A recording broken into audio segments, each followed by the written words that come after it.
भौम प्रदोष व्रत। इस बार भौम प्रदोष व्रत दिनांक 25 फरवरी 2025 को मंगलवार को पड़ने के कारण यह व्रत भौम प्रदोष व्रत के नाम से जाना जाता है। इस दिन भगवान शिव के साथ रुद्र के अंश राम भक्त हनुमान जी का भी आराधना की जाती है। जो लोग यह व्रत श्रद्धा के साथ करते हैं वे कर्ज, रोग आदि व्याधि से दूर रहते हैं। मान्यता यह है कि यह कर्ज मुक्ति करने में बहुत ही फलदायक है। यह व्रत प्रदोष काल में विधि विधान के साथ कुछ भेंट के साथ शिव मंदिर में जाकर पूजा अर्चना की जाती है और अपने कष्टों के लिए उनसे निवेदन करना चाहिए। जो भी व्यक्ति कुछ भेंट के साथ शिव मंदिर में संध्या काल में जाकर मन क्रम वचन से शिव पूजन करते हैं, भगवान शिव और रुद्र रूप हनुमान उनके सारे कष्टों को दूर करते हैं और उनकी सभी इच्छाएं पूर्ण करते हैं। आइए जानते हैं भौम प्रदोष व्रत की कथा। सौनक ऋषि सूत जी से बोले कि प्रभु दया कर अब आप मंगल प्रदोष की कथा का वर्णन करें, आपकी अति कृपा होगी।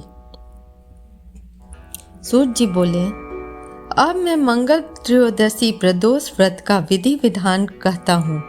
मंगलवार का दिन व्याधियों का नाशक है। इस व्रत में एक समय व्रती को गेहूं और गुड़ का भोजन करना चाहिए। देव प्रतिमा पर लाल रंग का फूल चढ़ाना और स्वयं लाल वस्त्र धारण करना चाहिए। इस व्रत के करने से मनुष्य सभी पापों और रोगों से मुक्त हो जाता है।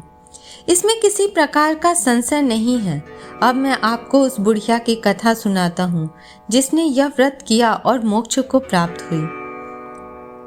अत्यंत प्राचीन काल की घटना है। एक नगर में एक बुढ़िया रहती थी। उसके मंगलिया नाम का एक पुत्र था। वृद्धा को हनुमान जी पर बड़ी श्रद्धा थी। वह प्रत्येक मंगलवार को हनुमान जी का व्रत रखकर यथाविधि उसका भोग लगाती। इसके अलावा मंगलवार को न तो वह घर लिपती और न ही मिट्टी खोद देती थी।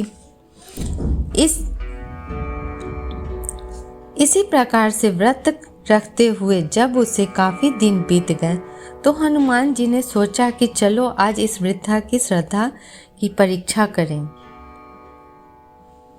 इस वृद्धा की आज श्रद्धा की परीक्षा लेते हैं। वे साधु का वेश धारण कर उसके द्वार पर जा पहुंचे और पुकारा, है कोई हनुमान का भक्त जो हमारी इच्छा को पूरी करे? वृद्धा ने यह पुकार सुनी तो बाहर आई और पूछा कि महाराज क्या आज्ञा है? साधु वेशधारी हनुमान जी बोले कि मैं बहुत आज भूखा हूँ, भोजन करूँगा, तो थोड़ी सी जमीन लिप दे। वृद्धा बड़ी दुख में पड़ गई। वृद्धा बड़ी दुविधा में पड़ गई। अंत में हाथ जोड़कर प्रार्थना की, हे महाराज, लिपने और मिट्टी खोदने के अतिरिक्त जो काम आप कहें वह मैं करने को तैयार हूँ। साधु ने 3 बार प्रतिज्ञा कराने के बाद कहा, तू अपने बेटे को बुला, मैं उसे औंधा लिटाकर उसकी पीठ पर आग जलाकर भोजन बनाऊंगा। वृद्धा ने सुना। उसके पैरों तले की धरती खिसक गई, मगर वह वचनबद्ध थी। उसने मंगलिया को पुकार कर साधु महाराज के हवाले कर दिया। उसने अपने पुत्र मंगलिया को बुलाकर साधु महाराज के हवाले कर दिया, मगर साधु ऐसे ही मानने वाले न थे। उन्होंने वृद्धा के हाथों से ही मंगलिया को औंधा लिटवाया, उसकी पीठ पर आग जलवाई। आग जलाकर दुखी मन से वृद्धा अपने घर के अंदर जा घुसी। साधु जब भोजन बना चुका तो उसने वृद्धा को बुलाकर कहा कि वह मंगलिया को पुकारे ताकि वह भी आकर भोग लगा ले। वृद्धा आंखों से आंसू भरकर कहने लगी, अब उसका नाम लेकर मेरे हृदय को और दुखाओ मत। लेकिन साधु महाराज ने माने तो वृद्धा को भोजन के लिए मंगलिया को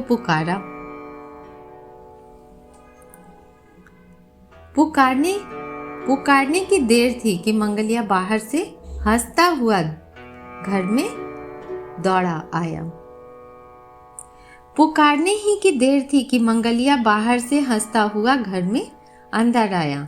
मंगलिया को जीता जागता देखकर वृद्धा को अत्यंत खुशी हुई और उसके आश्चर्य का ठिकाना न रहा। वह साधु महाराज के चरणों में गिर पड़ी। साधु महाराज से उसे अपनी असली रूप के दर्शन कराए। वह साधु महाराज हनुमान के रूप में उसके आंगन में उपस्थित हुए। हनुमान जी को अपने आंगन में देखकर वृद्धा को लगा कि जीवन सफल हो गया और वो हर हर महादेव करते हुए और जय श्री राम कहते हुए हनुमान जी को नतमस्तक होकर अंत में मोक्ष को प्राप्त हुई। प्रेम से बोलो शिव शंकर भोले भंडारी की जय। हर हर महादेव, हर हर महादेव, हर हर महादेव। जय श्री राम, जय श्री राम।